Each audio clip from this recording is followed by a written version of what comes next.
It's a beautiful Saturday morning. The world is yours to enjoy.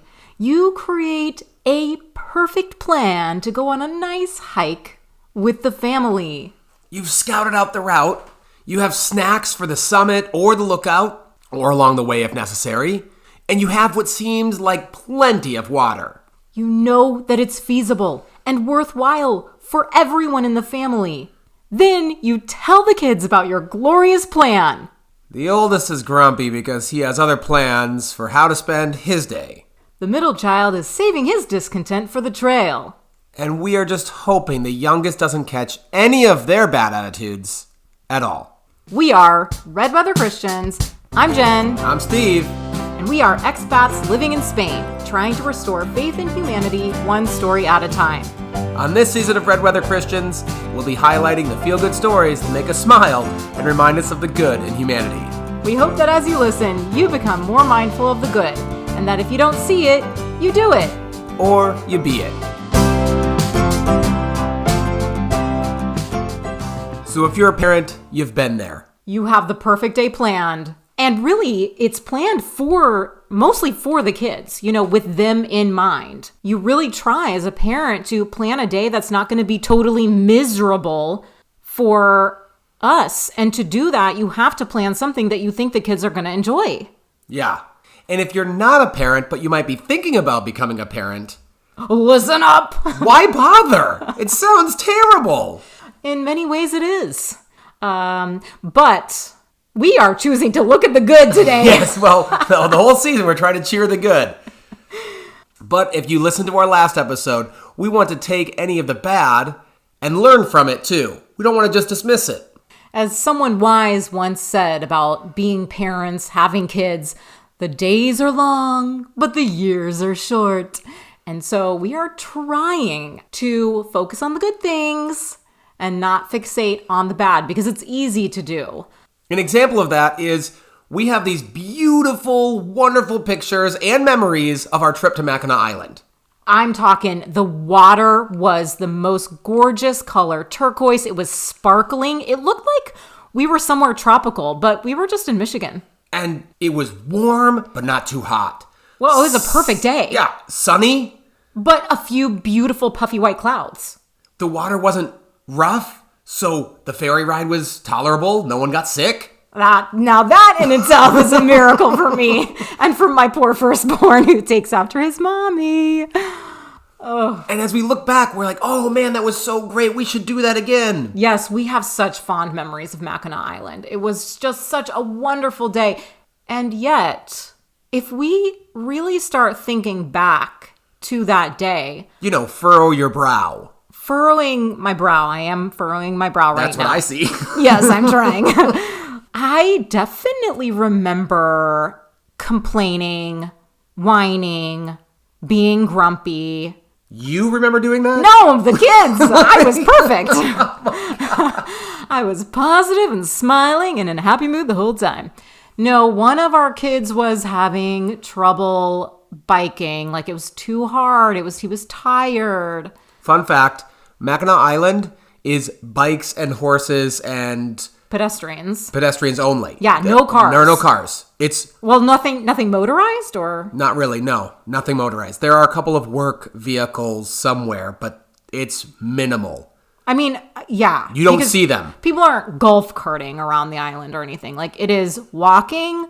I didn't actually see anybody running because it was mostly families. It was walking, biking, or riding in a horse-drawn carriage. Yeah, or riding a horse. Yeah, horseback. They do have an airport there, so I guess that's a motor too. They do? Yes, they do. Is it so tiny? Oh, yeah, no, I remember now. We biked up there. We did, yes. Anyway, biking around is great because it's a flat 8-mile loop around the whole thing. Yeah, it's flat. So Steve and I are like, why are you complaining about this bike ride? It is such an easy bike ride. It is literally flat. It is gorgeous outside. The water is beautiful. And it's right there. It's like right next to the path. It's shimmering. But remember, we are trying, in this case, furrowing our brows, if you will, to remember any of the bad parts. We look at the pictures we've got and we're like, oh, that was such a great trip. So it's easy, really. We think about how quickly we forget the bad. Yeah. And how great that can be for our well-being. Yeah, well, I mean, that is exactly what I think about when I think about pregnancy and giving birth. Because who would ever want to do that again? Yeah, if you're told... It's the worst. If you're told ahead of time, you're going to gain 40 to 50 pounds. I gained almost 50 pounds, people. Like every pregnancy. A big old gin coming through. People would be like, oh my gosh, from the back, you don't look pregnant at all. And then I turn to the side and they're like, oh my gosh. Oh, you're about to pop. I'm 32 weeks. Thanks. Yeah, really happened. At Publix. So, what's the good of that, Jen? Yes, I think as humans, it is part of our psychology to forget bad things. I don't know if that's for survival or for happiness, but for whatever it is, it does certainly help because otherwise no one would have a second child. Oh, because literal childbirth. It's terrible. Yeah, right. Like it is the most pain you will ever experience in your life. So, but then somehow it's like, I remember those words. I know how to say like, yeah, it was the worst pain, but I don't remember the pain. I just remember it being awful, but I can't really be back there in that moment. So it must be for survival. That's all I can think of. So that the species doesn't literally die out. Which is a good thing. That's a good thing. Yay! So now, after the child is born, what about the good when the kid is bad? What do you get from that? We've already started talking about vacations. So the vacations you go on are now geared more towards them or for them, and they still find a way to complain. We like to think that the way our brains work could be similar to the way our kids' brains work in that they may have memories of these vacations and they may be positive as well. So they may not remember being grumpy or complaining about, a bug bite or whatever. And maybe they remember the whole as being a good thing. And this is, maybe we are providing our kids with happy memories. There's a great joke by Nate Bargatze when he's telling his friend about taking his 2-year-old to Disney. His friend's like, why are you doing that? What a waste of money. Yeah, she's not going to remember anything. She's 2 years old. And he's like, what? I mean, he delivers it very well if you haven't seen him. He's like, waste of money? Just because she's not going to remember it? I'm going to remember it. Well, he's going to remember it. And also, in the moments of being at Disney, his daughter is having a great time.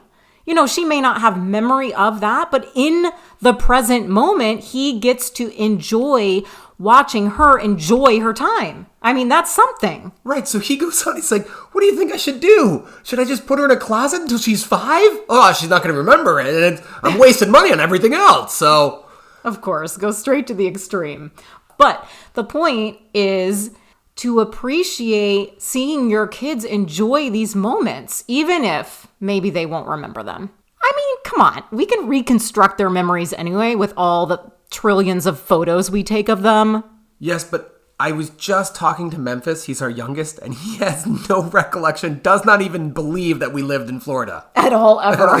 He thought he was born in Ecuador. Oh, sweet baby. It's like our first place in Ecuador, and now we're here in Spain. It's like, Well, if you remember when we moved to Ecuador, he was 1. He was a year old. 1.5. Yeah. So, of course he doesn't remember being in Florida, being birthed. I tried to show him pictures. It didn't help. Yeah, no. No, but I think also with kids and parenting in general, I think back to like when they're babies and stuff, and all the bad parts of that make the good parts really good. And I know we've talked about this before, but experiencing the lows to be able to experience the highs, I think that is part of the human condition. Like a roller coaster? Uh-huh. And as parents, certainly it still proves true. You have horrible times with your kids, but you also have the great times. But without that contrast, you might not enjoy the great times as much. I don't know. If it came to meals and they just weren't so wretched when we ate out, I would do that more often. Oh my gosh. Steve and I avoid taking the kids out to eat. It's just easier to eat at home. And we could be getting more Spanish immersion, taking them out to eat and yada, yada, yada. Wouldn't have to cook. Yeah, wouldn't have to clean up. I mean, there are a lot of benefits to this. Now, I am not focusing on the financial side of this right now. Yeah, Steve loves it because we're not spending money eating out. But it's just such a pain. It's gotten to the point where it's like, I don't know. We have to eat out for whatever reason. Like, does it have a play place? Oh, gosh. Which means it's going to be horrible food. Horrible. We do the best with what we've got. But we look at the good. We're saving money by eating at home. And now eating at home might come with other challenges. Why bother? You've got to feed these kids who might not even want the food, who might throw the food, who might spill the food, who might break the plates. Mm-hmm. But when they really like your cooking... Yeah, it feels good. It's cute. I like it. My kids have now gotten excited for some of the very mundane dishes I can put together. Peas. And pasta. Yes. They're like, oh, is it burrito time? We haven't had burritos in a while. Dad, are you going to make those? I can do that. Mm-hmm. Yes. Yes. I make slightly more elaborate meals, and some of them they love. And some of them they really don't like at all. And I am okay with that because I'm all about exposing them to all kinds of flavors and all kinds of dishes because I do not want to raise picky eaters. Sorry, that was a bit of a tangent. So the good thing is if you're eating at home and you're controlling that, you can help your kids.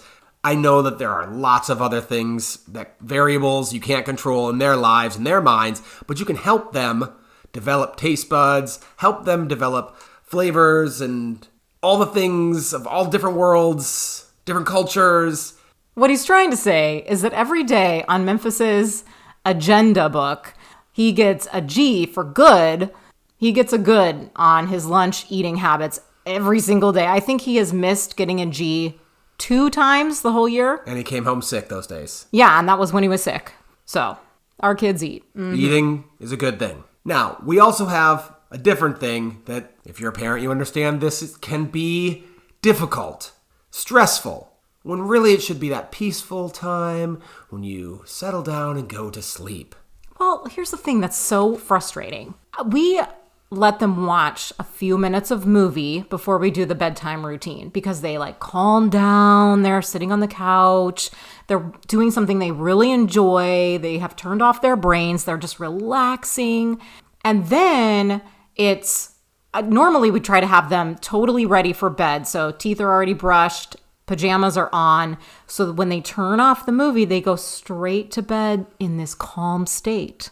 Mm-hmm. But as soon as they press stop on that movie, they are wild. They come to life. It's weird. It's strange. It's baffling. And they're like, all of a sudden they're wrestling each other. All of a sudden they're hitting each other. They're elbowing each other. They need to play games.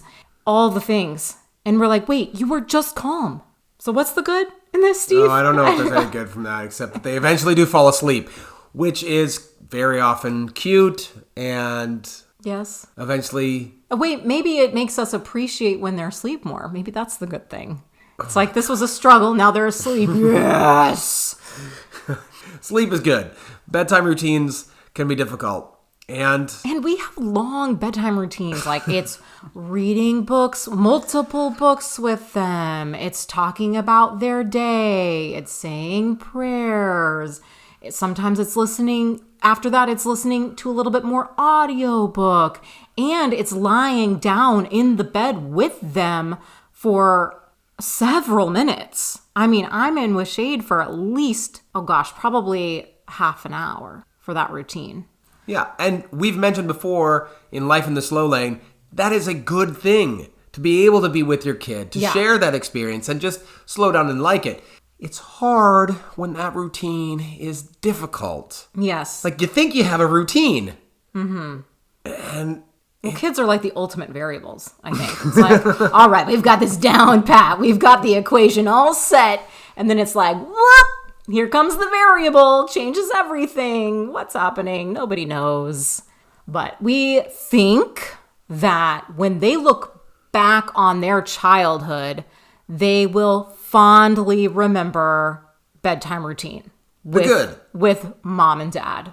Now, with each other, we've already mentioned that right after movie gets shut off, it might be wrestle time. Or they just crazy town. Somehow they want to go to the bathroom at the same time and they can't, or they fight about it. And I got there first. It's like infighting. What can be good about fighting with your siblings? Now, I don't have experience with this because I'm an only child. So you're going to have to take it away on this one. You have multiple children. Oh my gosh. Side note, he always makes fun of me because I'm an only child. Not fun. Just point out things about you that are different than me because you're an only child. Anyway, okay, infighting. What's good about infighting? I like to think that if you can fight someone and still love them, that is really something special. Yeah, you learn to have that altercation and then move on. There's security and safety in that, knowing like you can fight with this person because you know at the end of the day, you will still love them and they will still love you. Or at least that they will be there. No one's getting kicked out. Okay, true. Because I think sometimes the brothers don't think like, I really do love you and you really do love me. Love might be up in the air between them, but they're going to be there. Now, a different form of infighting is sort of complaining. And it goes back to meal times, but this is just food in general. Could be a snack time, could be what's left in the cupboard, who gets the last Freezy Pop. Food insecurity. Oh my gosh. It's frustrating to Steve and me because we always make sure that the kids have plenty of food. If you want more of something, unless it's a dessert, okay, we don't just like let them have as much sugar as they want. But like dinner or something, it's like you want some more, you can have some more. That's great. But man, they're so weird about their food. I mean, Memphis likes to eat, but sometimes he's got his eyes are bigger than his stomach. I heard that growing up, and then I just realized, no, my stomach is huge. I can keep eating that. Stop telling me my eyes are too big. He is not there yet, but he wants seconds before he's finished what he's got. Oh yeah, he wants to lay claim to something that is still left like in the pan when his plate is 3/4 full still. Because he doesn't want to miss out. Aw, sweet baby. Or different types of complaining when they're like, I don't have this. I don't have anything to play with. I'm so bored. When they have toys. They just want more. Or they don't play with what they have. Or when they finally discover a toy, or when the other brother plays with one of their toys and like, whoa, that's mine. Oh, that's so annoying. It's like you didn't even know it existed anymore. So then Steve and I take it away. Yay! Now nobody gets it. Yeah! Isn't that good? No, sometimes my favorite little trick is if they're like, I'm bored, I don't have anything to do. It's like, oh, okay, sweep the porch. That would be good. Yes, I do that sometimes. And then they find something else to do really quickly. Mm-hmm. Listen, give them a chore, people. Give them a chore. And this is in addition to the chores that they know they have to do. I just want to go on a little side note, tangent, sidebar here and say, chores are super important. If you are a parent and you do not give your kids chores, you need to give them chores. I'm not telling you to go nutso bananas about it. Don't make them a Cinderella. No, I mean, have a couple things for them to do like every weekend and then like the regular stuff daily, which is mostly, I would say, taking care of their own stuff. You wouldn't imagine how much that seems like it is to them just taking care of their own stuff, their backpack, their snack bag, their shoes, their jacket. I'm not asking a lot here, but it sure does seem like it. And again, we're trying our best to focus on the good, and there is good that we know will come from that. Well, building habits. Yes, building habits. Yeah, and I see it happening because I started this thing that on Saturdays, they clean their bathroom. And they each have their job that they do with cleaning the bathroom. And we've done it enough to where they actually know that it's coming and they expect it. And it's not like this huge fight because they just know that this is what we do on a Saturday morning. So that is lovely. If you're not to that point yet, parents, it should come. You got to stay consistent. That's the hardest thing as parents, I think, is enforcing it because it takes effort from us. When it's like, but this should alleviate work for us, right? If they're cleaning the bathroom, then that means we don't have to, right? Right, but also wrong. because it's definitely effort to just monitor, make sure they're actually cleaning it, They're not just swiping around with a dirty washcloth on the mirror, which did happen a couple of times. It's like, what did you use to clean the mirror? It's actually dirtier. So most good investments take time. So now let's focus on the parents themselves. What good is it when they're bad? Or what good is it in general? When the parents are bad? Yeah, well, or Ew. what good comes to the parent in this? Not just because the child turned out well or the child is doing something good. Well, I think we need to talk about this section of when parents are bad, because that's just the reality, that we're going to be bad sometimes. We're going to make mistakes sometimes. We're going to do things that are the wrong things sometimes.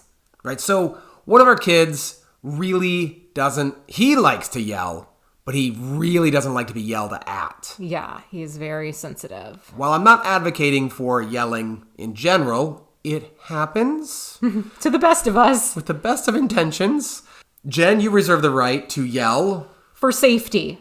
Oh my gosh, I will absolutely yell if they're about to get hit by a car.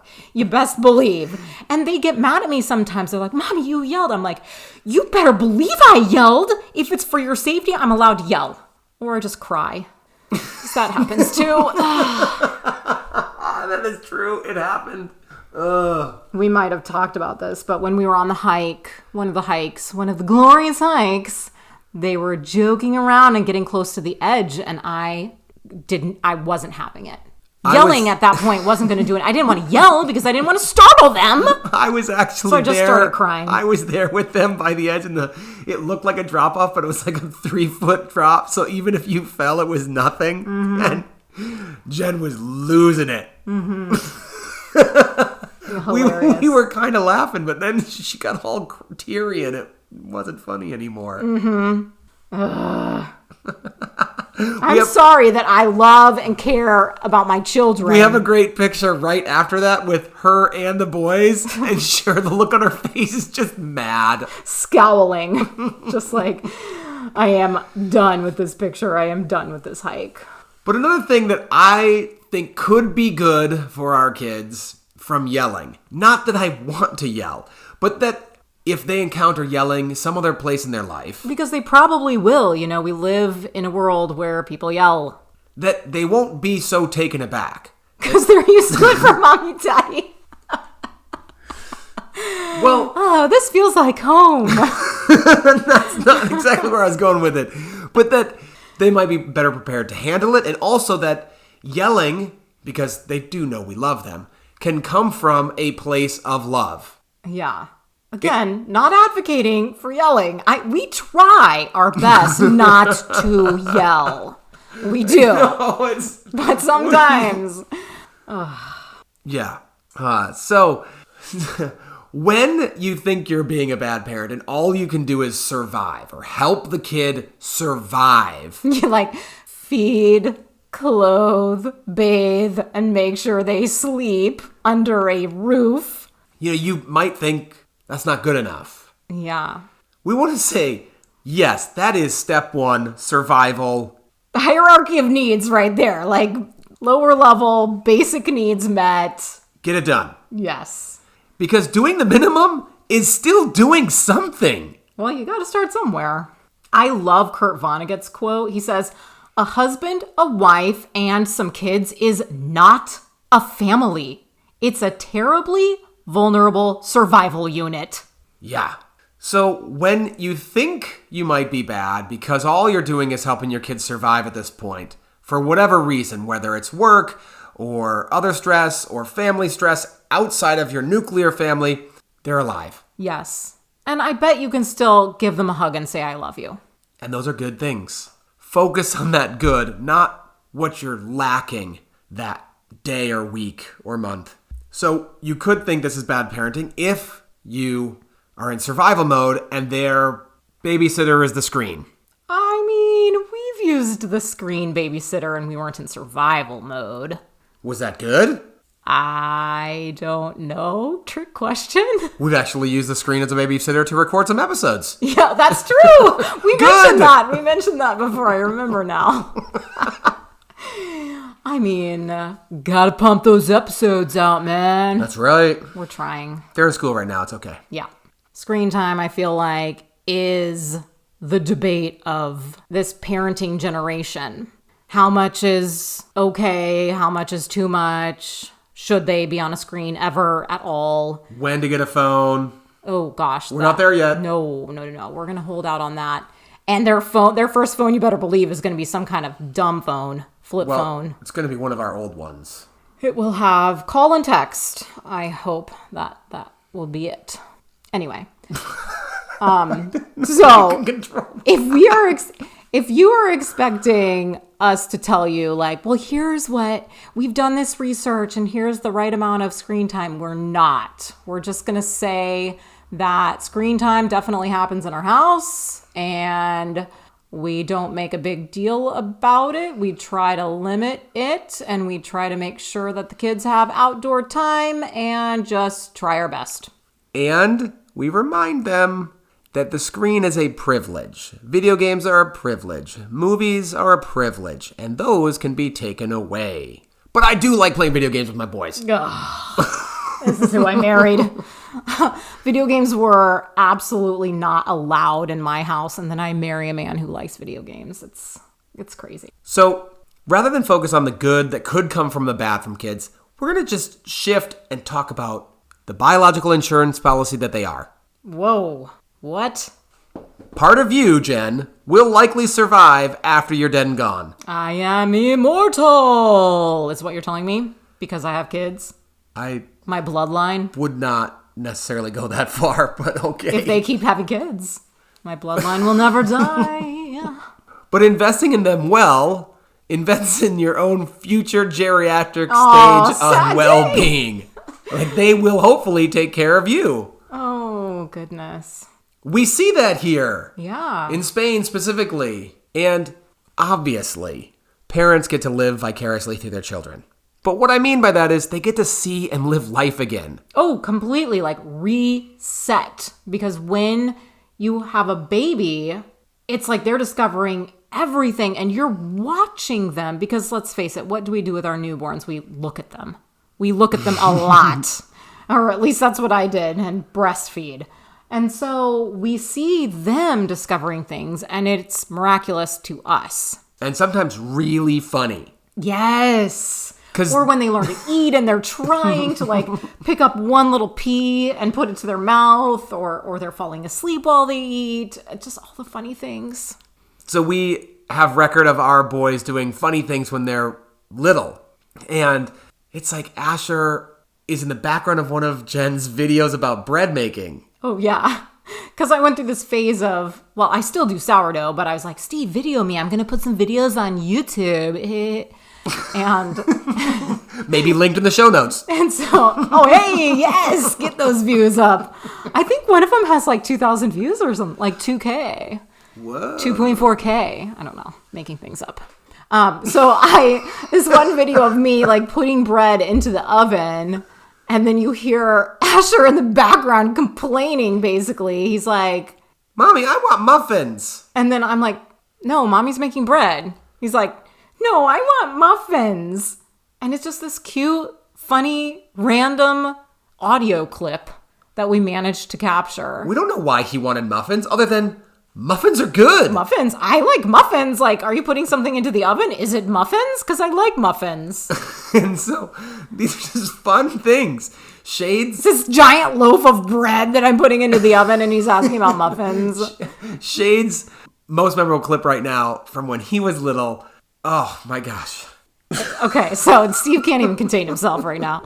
We were in Michigan in the winter, and it was snowing outside, and I am taking a video of Shade seeing the snow through the window, I think for the first time, and I'm kind of like, what's going on, Shade? And he says, in the most deadpan voice, I'll try to add this audio to the end of the episode, he's like, it's snowing, check it out. I can't believe it. And then several seconds go by, and then he says, So I love it. And you're like, wait, do you actually like this? What's happening? It's so weird. So I love it. Okay. Of course, he got to go outside and enjoy the snow, and he did have a good time. But just, we don't get to see snow for the first time again in our lives. Right. So it's magical to us. Now that was deadpan and weird, but now it's super funny, but And more recently, we were on the metro going into Valencia around Christmas time here.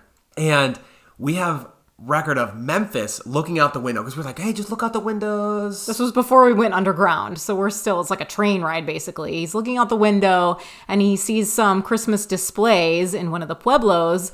And he says, as clear as can be, Navidad, Navidad, in this like cute Spanish accent. I mean, it's amazing. So cute. So good. And this comes naturally and spontaneously from these little humans. Yeah. And as parents, you see almost all of these funny things. And we live in a generation as parents where we almost feel like, oh, I didn't capture that on video, so it like doesn't count. But that's not true.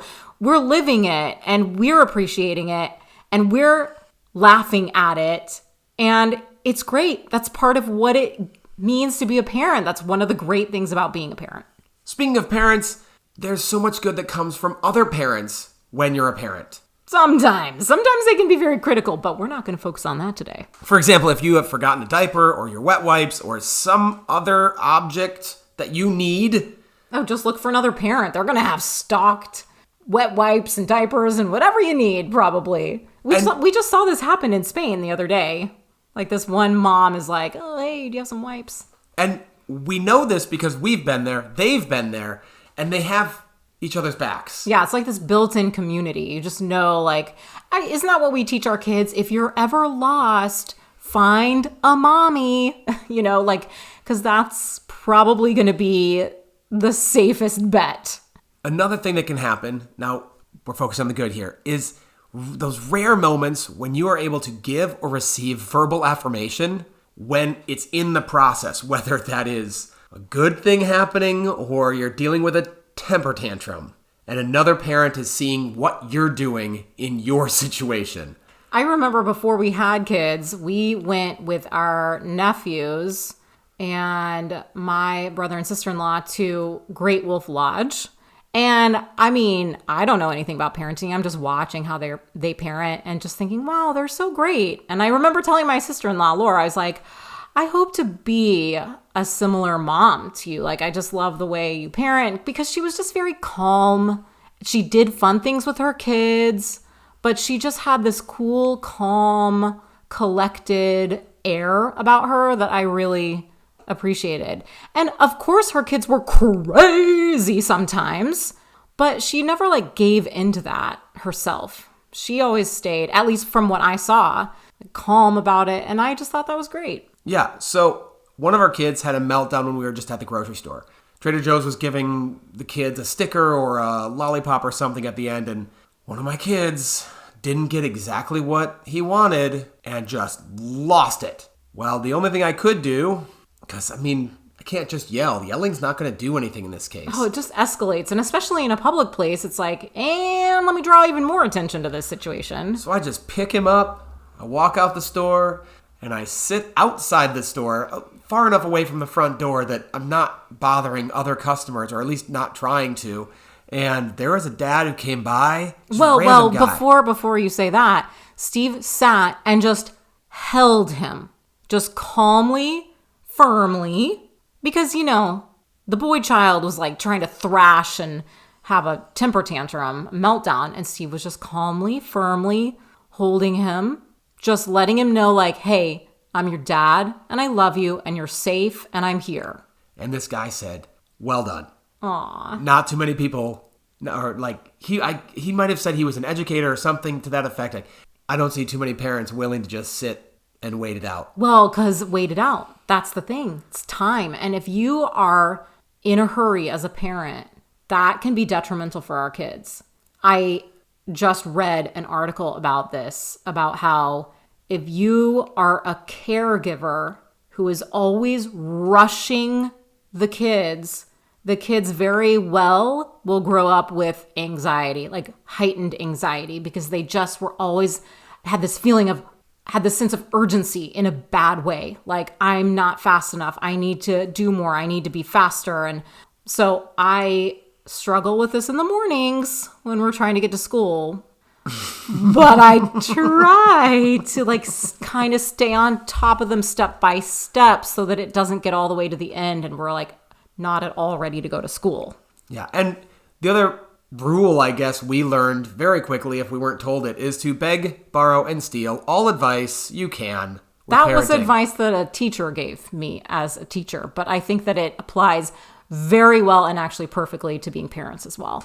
Because we have seen other great parents in our lives, good examples, our own parents as well.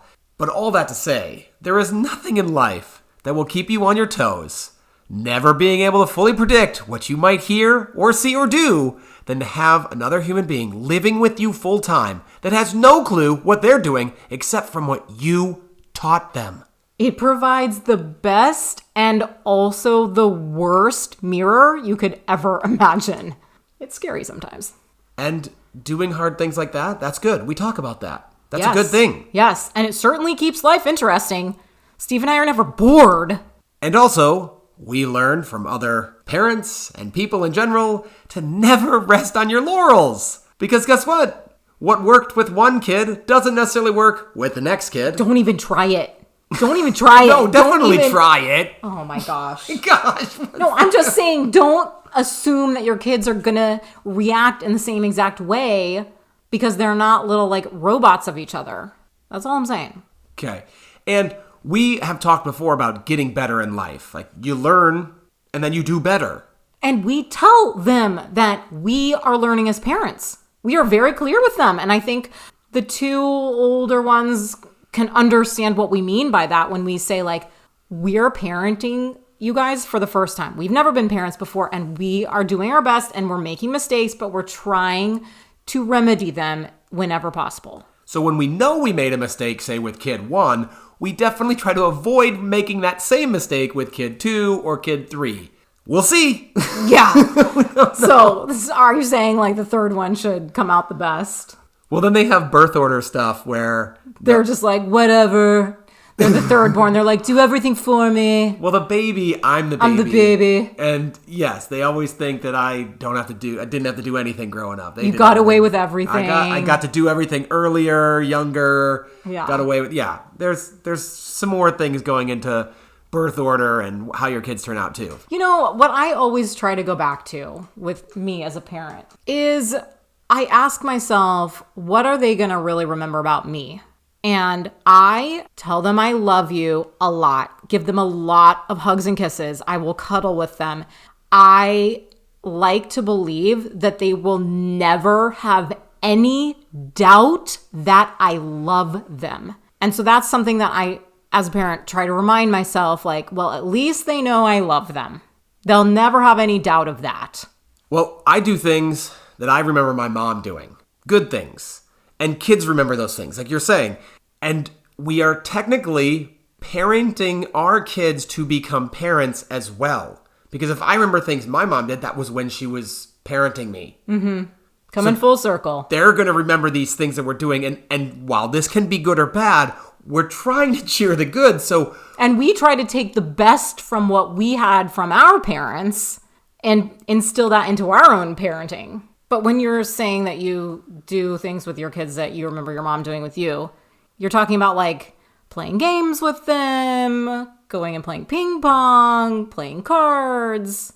Yes. Those kinds of things where it's they remember that you took the time to do that with them. And gosh darn it, when they ask to help me make dinner, I just have to grin and bear it. Just be yeah, yes, sure, you can help me. But they love it. And while it's, a mild annoyance for me and it makes making dinner take longer, whatever, they're going to have a fun memory of it. They better, anyway. Yeah. Well, I also remember just talking about parenting future parents. My parents let us make mistakes as parents. They weren't trying to parent again or parent us how to parent better. Now, granted, distance was a thing. They weren't right around the corner when we were raising our kids. I can already tell you that is going to be difficult for me. When I start having grandkids, I'm going to be like, okay, so here's how you do it. Step 1, step 2, step 3. Steve, you're going to have to be like, Jen, you need to stop. Just back off. Back off, Let Jen. them make Jen, mistakes. Back off. It's allowing space for mistakes, not only for us, but for them. Yes. In theory, it makes sense. It's just going to be difficult for me to carry out. Just like we let our kids make mistakes right now. We're like, that would be, I saw that one coming. There's good from making mistakes and learning to grow from them. I don't know if they're going to be like, I'm not going to give them the polio vaccine. It's going to be hard. I'm going to be like, just please, can you do it? Please. We'll see when we get there. Oh, gosh. All of this coming full circle. It's why bother? Because some people have told us, or you talk to them, they have chosen a life without children. Either to focus on their careers or because they don't want them at all. And that's fine and great for them. We didn't choose that. And we knew in our brains, like having kids is probably going to be hard. But we chose to do it anyway. And yes, it is hard. And yes, like you can't really be selfish and be a decent parent. So that's hard because I like to be selfish.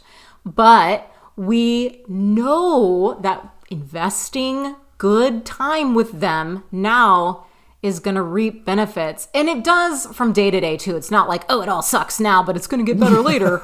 No, there are lots of great things that happen and they say funny things and we do have wonderful times with them now. But I like to think that it's just going to get better and better and better. Yes, we do like to focus on the good. We are Red Weather Christians. I'm Jen. I'm Steve. And remember, cheer the good. Don't boo the bad.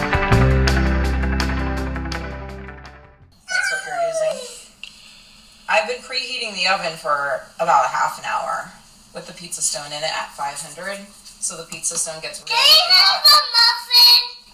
Mommy's baking bread. No, I want muffin. I want muffin. What's going on outside, Jade? It's snowing. I can't believe it. Wow. Check it out.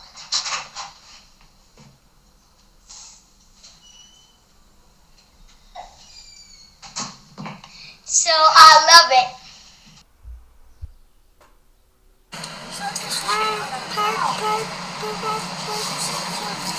I'm never done.